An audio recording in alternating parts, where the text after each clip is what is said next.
saber-toothed tigers, giant ground sloths, the mighty woolly mammoth. All extinct, lost to the pages of history. Wait a minute. But you know what else is extinct? Dollar menus. Everything on those menus used to be, you guessed it, $1. But thanks to inflation, these golden relics are going out the door. So I did some scientific research, and the data was clear. The dollar menu is basically gone. But 5 chains are still holding on to the spirit of eating cheap. Spoiler alert, none of them are actually $1. Since the dollar part is officially dead, the mission has changed.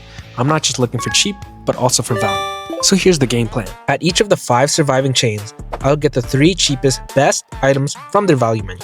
First, it will simply come down to price. I'll rank all the 5 spots from least expensive to most expensive based on the total. Then, after trying it, I'll give the whole meal a score out of 5. Finally, we'll combine the price rank with the taste score. The place with the highest total wins. This way, the winner isn't just the cheapest, it's the spot that gives you the most for your money. And there's no better place to begin than Taco Bell.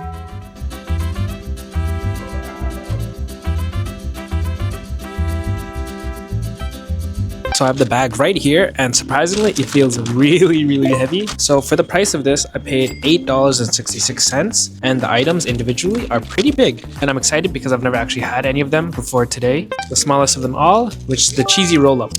Exactly what it is. It's literally cheese. It's cheese and tortilla. It's not the worst item, definitely one of the most simplest, but it's not bad. I could see people eating this like after a late night out or something just to grab really quickly. When I order a burrito at Taco Bell, usually I get the beef one, and this is the rice and bean one. Look at that weight of this. This one is pretty heavy.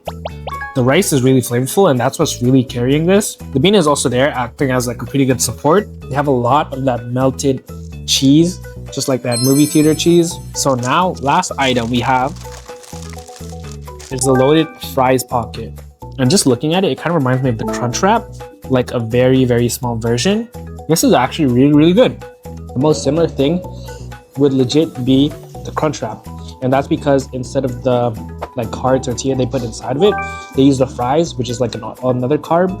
If you need a Crunch Wrap on a budget, this is like your perfect go-to. Being the first place I visited, Taco Bell quickly takes the #1 spot for the least expensive, priced at $8.66. As for taste, it was a well-sized meal that was pretty delicious, so I'll give it a solid 4 out of 5. The next place is the ruler of a magical burger palace, which is Burger King. So I just got seated right now, and I'm getting that Burger King treat. So first of all, I got the bob on my head. I feel like I am in an airport lounge with these comfy seats. I don't know if you can see them, but it is definitely not like a regular chair. So first, I'll try the mozzarella sticks, since they're the smallest. So it comes with a marinara sauce. Now let's try dipping it with that. Not bad, but not good.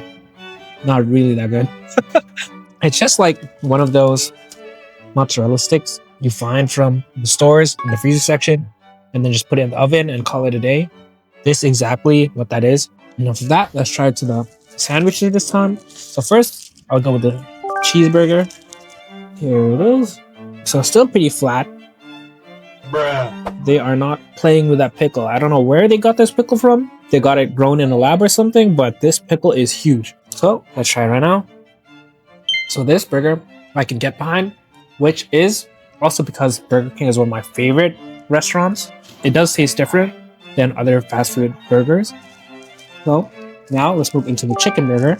The lettuce they use on this is very big. This is not no chopped up lettuce from McDonald's or anything. And the patty size, it's pretty good, like a standard value meal patty size. But let's try it. I feel like the chicken patty can use a little bit more seasoning, but it's just missing like that kick or anything to it. Nothing really special about it. With the price of $9.70, Burger King will fall just behind Taco Bell. As for the taste, everything was pretty mediocre beside the burger, so this meal will have to be right in the middle at a 3 out of 5. Wait until the end to see the place that invented the very first dollar menu. But before that, let's venture into the famous golden arches of McDonald's. And it is raining outside, so let's go inside real quick.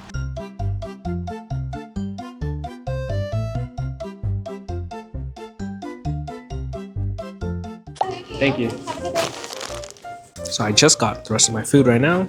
So the first item is vanilla cone.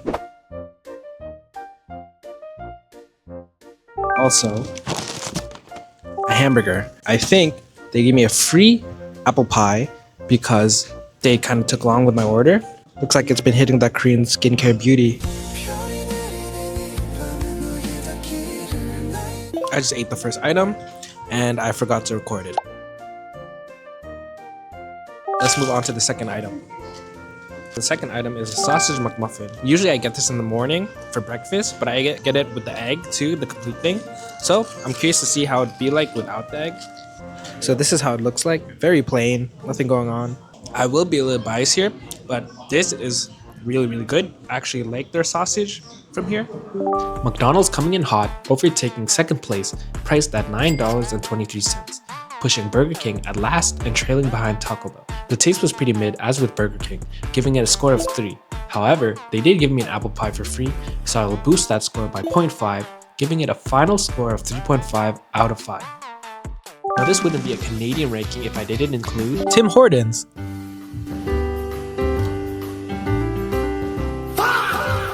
I just went inside and ordered, and it was very busy inside, so I got my 3 items and I got it to go. So my 3 items are first, a vanilla dip donut, chocolate Timbits, and a plain bagel with butter.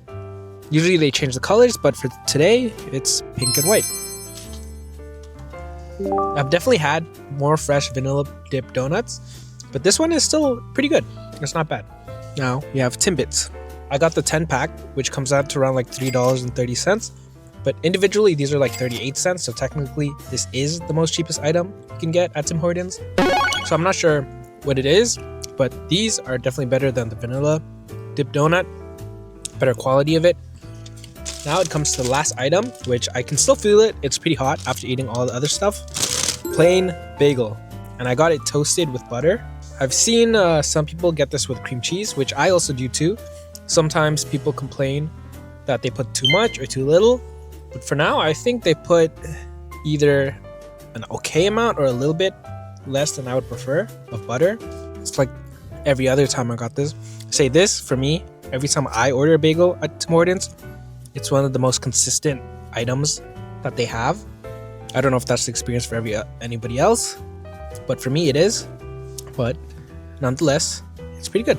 Surprisingly, having no real dollar menu, Tim Hortons is taking the #1 spot of being the least expensive at $7.38. Now for the actual items I got for that price, it wasn't the most special at all, so it will get a score of 2.5 out of 5. The final place was one of the first to ever create a so-called value menu in 1989, causing McDonald's to popularize the concept of the dollar menu in the 2000s, while several other chains quickly followed after. I wonder what happened through the years to lead it where it is today. And that very place is Wendy's. So I just got the food right here, and I have 3 burgers, all at the same price and all at the cheapest point. Pretty sure this will be the cheesy cheddar burger. It is flatter than all the other burgers that we've had. I will say it is pretty cheesy. I'm not sure if you could see that, but it's pretty melted. It's not the best, but it also, like I said, is not the worst. Moving now to the middle one, which I think should be the junior bacon cheeseburger. This one is pretty good. It has all the flavors there. The tomato is very fresh, along with the green, and the bacon, it's cooked perfectly. Because the patty is so thin, you can really taste a lot of the tomato flavor more than the patty itself. So this one is the Junior Cheeseburger Deluxe. It's the same as Junior Bacon Cheeseburger without the bacon. Exact same thing. Just want to say how like flat and mushed the burgers are. I will say my only complaint with this one is, like I said for the other one, the tomato is like the same size as the patty. So you get a lot more of the tomato flavor than anything else. Like it's really overpowering. But at least with this one, you get the nice crunch of the pickle and onion in it. With the price of $9.12, Wendy will be right in the middle of the price rankings. Now for being one of the first spots to do a value menu, that might have been my least favorite spot, so I will give it a score of 1.5 out of 5. Now for the final ranks. When I combine the price rank with the taste rank, this is the final outcome. Burger King will unfortunately fall in dead last with a score of 4 out of 10, while Wendy's just got a bit higher, coming in at 4.5 out of 10. The middle spot will belong to none other than McDonald's with a 5.5 out of 10. Second place, coming in with a 7.5 out of 10, is Tim Hortons. And finally, that means the #1 spot goes to Taco Bell. The spot is secured and it is undebatable that Taco Bell's cheap items are still among their best lineups. So here's the final verdict. The dollar menu is gone. Will it ever come back? Probably not, but a guy can dream. Until that dream comes true, at least we know where to get the best cheap trio.